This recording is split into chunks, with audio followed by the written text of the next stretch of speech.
Bilang tugon sa reklamo ng isang businesswoman na biktima ng online scam, agad na kumilos ang mga operatiba ng Regional Anti-Cybercrime Unit 3 upang magsagawa ng entrapment operation sa San Fernando, Pampanga laban sa isang online scammer.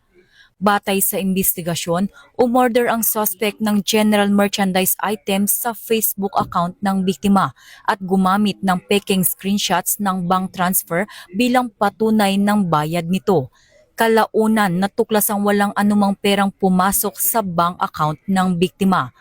Dahil dito agad siyang inaresto matapos tanggapin ang mga in-order na items.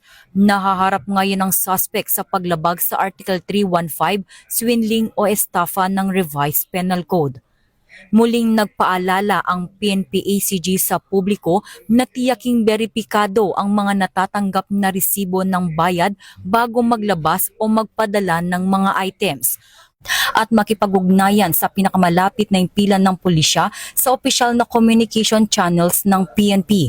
Ito ang PNP para sa bagong Pilipinas, serbisyong mabilis, tapat at nararamdaman. Mula dito sa Campo Crame, ako ang inyong PNN correspondent, Patrolwoman Mary Grace Artizuela, nagbabalita para sa Police News Network, alagad ng batas, tagataguyod ng Balitang Pulis.